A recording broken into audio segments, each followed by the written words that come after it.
시간은 없고 공부는 해야겠고 찾기는 귀찮고 책만 펴면 잠이 오는 직장인들을 위한 방송 직장인들의 출근길 대학원 직지신공 지금 시작하겠습니다.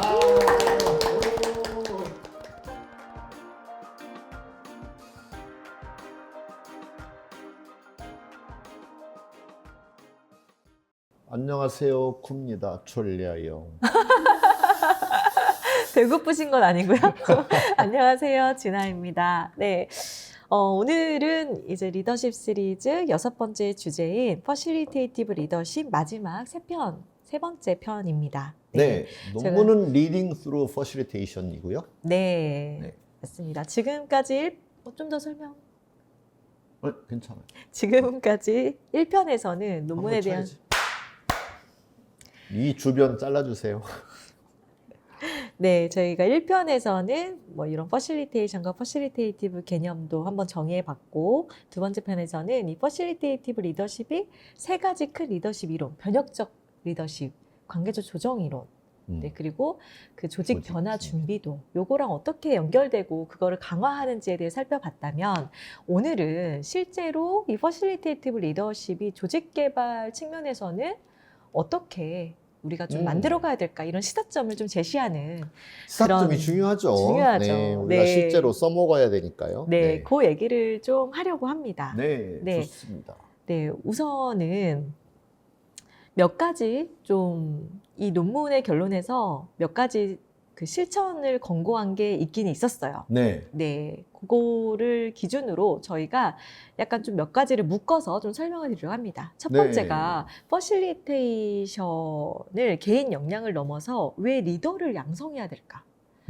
사실 퍼실리테이션이 리더들의 그런 스킬로 자리를 잡지 않은 조직이 여전히 많긴 하거든요. 근데 이 논문에서 보면은 이 퍼실리테이티브 리더를 양성해야 된다라는 게 되게 중요한 메시지를 주고 있는데 이게 왜 필요할까? 네, 그 얘기부터 하면 좋을 것 같아요. 앞에서 뭐 설명드렸던 것처럼 이게 메타 스킬이면서 리더십 네. 개념 자체다. 퍼실리테이션을 그냥 하나의 스킬로 도구, 보지 말아라. 스킬 이렇게 단순화시켜서 보지 마시라. 그걸 포함한 것이 사실이다. 그래서 어떤 리더라도 스킬이 없으면 리더십을 발휘할 수가 없어요. 근데 네. 그 스킬이 리더십이다. 이렇게 말할 수는 없잖아요. 네네. 그래서 예를 들어서 과거의 리더들은 웅변을 잘했어야 돼요. 그 웅변 스킬이 좋았던 거죠. 네네. 근데 웅변 스킬만 좋으면 리더냐? 그건 아닌 거예요. 네네. 그래서 퍼실리테이션을 이제 생각할 때에도 퍼실리테이션 스킬을 넘어서는 퍼실리테이션을 할 줄 알면서 그걸 메타 스킬로 이해를 해서 리더십 퍼실리테이션을 정말 지속적으로 꾸준히 그리고 폭넓게 사용하는 그런 리더의 모습, 그런 리더의 네. 개념으로 이해하는 것이 필요하다라고 하는 게 이 논문의 연구 결과의 주장입니다. 네네. 여기 논문에도 또 구체적으로 리더십 개발 프로그램에 어떤 걸 좀 넣어야 되면 좋을지도 좀 설명을 하고 있는데, 뭐 성찰적 대화를 할 수 있는 방법들, 네. 적극적 경청, 그리고 합의를 어떻게 만들어 가야 될지, 그리고 시스템즈 사고에 초점을 둔 그런 모듈을 좀 내장해야 된다. 이 논문은 저희 세일즈 프로모션 같은 느낌이잖아요. 그죠? 저희가 가지고 있는 프로그램을 여기 다 나열하고 있고, 네. 저희가 그 제대로 된 길을 걸어가고 있다라고 하는 것의 이제 방증이라고도 볼 수 있을 것 같습니다. 네, 앞으로 이런 교육들을 잘 개발시켜 나가는 게 되게 중요하겠다라는 것들을 하고 있고요. 그리고 확장성이라는 단어가 핵심인데, 네. 한두 명의 이 퍼실리테이터를 양성한 회사도 있잖아요. 몇 그렇죠. 명만. 네. 근데 그걸로 조직 전체가 안 바뀌는 부분에 대해서도 얘기를 하고 있어요. 그렇죠. 네. 그래서 여기 지방 정부 연구원 뭐 이런 곳에서 전문성 개발 커리큘럼을 짜서 그걸 내장시키는 그런 역할을 이제 해주고 있다. 네. 이런 이야기를 하고 있는데요. 네. 그 이제 확장성이라고 하는 게 그런 거죠. 퍼실리테이티브 리더십은 정말 중립성의 중요성을 깨달으면 훈련이 그렇게 필요하지 필요 없다. 않아요. 그냥 된다. 네. 근데 그게 쉽지 않아요. 왜 그러냐면 본인이 갈고 닦아온 것이 있기 때문인 거죠. 그걸 다 포기하는 게 중립하고 일맥상통하거든요. 그 포기하는 게 어려운 만큼 중립을 지키기가 어렵다 이렇게 볼 수 있는 거예요. 네. 그래서 그런 부분에 관한 훈련이 이제 필요한 거고, 그다음에 그것을 내 입으로, 말로, 표정으로, 제스처로 표현해낼 수 있어야 되잖아요. 네. 그런 부분에 이제 훈련이 필요합니다. 근데 이게 시간이 많이 걸리는 거예요. 마치 언어를 새로 습득하는 거랑 비슷해요. 우리가 영어를 유창하게 하는 데까지 얼마나 많은 시간을 쓰고 있나요? 그죠? 그런 것처럼 어떤 하나의 스타일의 이 리더십을 알고 만들어가는 해간다는 거. 데에는 시간이 그쵸. 필요하다라고 하는 거죠. 네. 그래서 할 수 없이 네. 소수 정예를 교육시키는 전략을 음. 쓰죠. 네. 아닌 경우에는 시간이 좀 많이 걸리니까요. 그래서 이걸 대중적으로, 예를 들어 전사가 퍼실테이션에 대하여 배운다. 왜 그러냐면 신입사원도 어떤 프로젝트의 리더가 될 수가 있으니까. 그래서 그런 관점에서 전체가 다 교육을 받으면 좋은데, 그 교육을 아주 오랜 기간 받으려고 하면 뭐 언제 일을 해요? 손은 누가 잡아요? 하는 문제가 생기는 거예요. 그래서 하는 수 없이 소수 정예를 꾸준히 교육을 시켜서 그들이 이제 조직에서 스스로 전수하고 교육할 수 있도록 그렇게 하는 전략을 부득이하게 현실적으로 쓸 수밖에 없는 처지에 있다. 네. 그렇게 말씀드릴 수 있습니다. 네. 그리고 조직에서는 그 보고 배우는 학습 무시 못 하잖아요. 그렇죠. 리더들이 하는 걸 보고 배운다. 그래서 정말 그런 리더들을 전체적으로 양성하는 거는 맞습니다. 정말 중요할 것 같아요. 그래서 제가 반영조직 체계도 썼는데요. 그래서 맨 먼저 보고 배우는 게 밑에서 위로 보고 배우는 경우는 쉽지 잘 않죠. 거의 없습니다. 그래서 위를 네. 보고 아래가 배워가는 네. 케이스이기 때문에, 그래서 탑 매니지먼트부터 퍼실테이션을 음. 배우는 게 가장 좋다. 그래서 네. 그들이 좀 실천하고, 그 다음에 그 밑에 팀장들이 배우고, 네. 그 다음에 파트장들이 배우고 하는 식으로 하고 나면, 그 다음에는 이제 저절로 그 회사의 조직 문화가 돼서 네. 퍼실테이티브 리더십은 네, 문화로 정착될 것이다. 이렇게 네. 말씀드릴 수 있어요. 네, 맞습니다. 그리고 두 번째로 퍼실리테이티브 리더십은 제도와 문화가 함께 뒷받침되어야 한다는 것도 이 논문에서 좀 강하게 얘기했고, 네. 저희도 조직 개발의 그 삼각형 모델이 있잖아요. 그렇죠. 그거와 딱 들어맞는 얘기였어요. 그래서 네. 여기도 한번 해보면 좋을 것 같아요. 리더 개인이 아무리 잘해도 제도와 문화가 안 따라주면 소용없는 네. 부분. 네. 네. 저희 삼각형 모델에서 뭐 꾸준히 이야기하고 있죠. 네. 문화와 제도, 그리고 리더십, 스킬 또는 리더십, 이렇게 이야기하고 있는 건데, 그래서 그 구축이 필요하고요. 이 논문에서는 특히 이제 몰디브가 몇십만 정도의 작은 국가잖아요. 네. 그렇기 때문에 여기에 이제 연수 프로그램도 있어야 되고, 국가 차원에서 보면. 네. 그다음에 그것을 적용하는 조직에서의 어떤 제도, 뭐 그 리더십 역량 모델이라든지 평가 제도라든지 선발 제도라든지 이런 것들이 같이 어우러졌을 때 이 퍼실테이티브 네. 리더십이 잘 살아나고 지속될 것이다. 네. 이렇게 이야기하고 있습니다. 네, 네. 맞습니다. 이 논문에서도 퍼실리테이션이 개인의 어떤 특성, 성격이 아니라 조직의 시스템에 약간 내장된 능력이라고 보는 관점도 얘기를 해주고 있었거든요. 네. 그러면 구체적으로 어떤 문화적 변화가 필요할지도 저희가 얘기를 한번 해주면 좋을 것 같아요. 투명성, 공감, 공유된 책무성, 이런 것들을 이야기하고 있죠. 네. 그런데 이거 다 어떻게 보면 결과적인 거라고도 볼 수 있어요. 맞아요. 그러니까 투명성을 어떻게 만들어갈 것이냐, 네. 공감을 어떻게 어떻게. 만들어갈 것이냐, 어떻게 공유된 책임을 책임. 공유할 네. 것이냐, 이런 이야기인데 정기적인 성찰 리더가 해야 될 것 같고, 네. 그다음에 협업 회의를 실천적으로 해야죠. 네, 네. 그래서 저는 이제 매우 가시적으로 회의실에 차트 좀 갖다 놓고 회의하시라, 이런 말씀들을 드리거든요. 네, 네. 그게 가장 그 의견을 동등하게 다루는, 존중하는 것의 어떤 실천적인 모습이기 때문에 그런 게 필요하고, 그다음에 구조화된 피드백.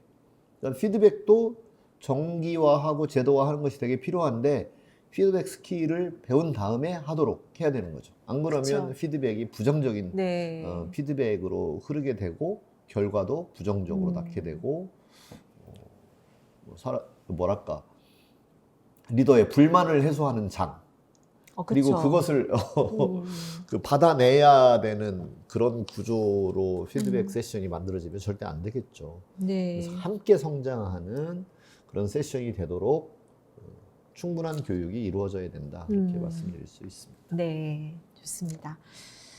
네. 그리고 논문에서 짚는 또 다른 제도적 조건이 있었거든요. 네. 여기서는 몰디브 같은 지리적 분산된 환경에서는 가상 퍼실리테이션이 필수적이다 이런 얘기도 있었어요. 근데 이게 그렇죠. 우리가 뭐 많이 하는 그 온라인으로 하는 그럼요. 거, 네, 그런 네. 거 얘기하는 것 같아요. 네, 네, 맞습니다. 네.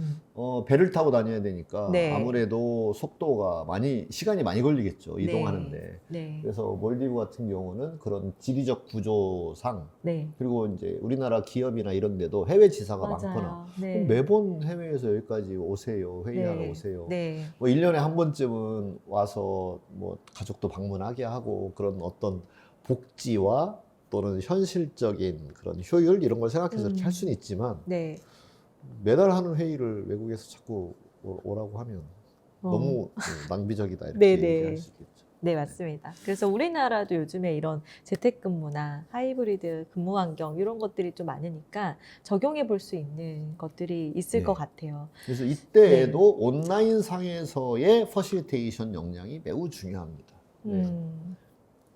그래서 온라인 상에서도 똑같이 퍼실리테이티브 리더로서 그 조율과 조정을 네. 잘 해내고 네. 경청하고 질문하고 네. 하는 것들을 마찬가지로 해내야 된다. 네. 그렇게 네. 말씀드릴 수 있습니다. 네.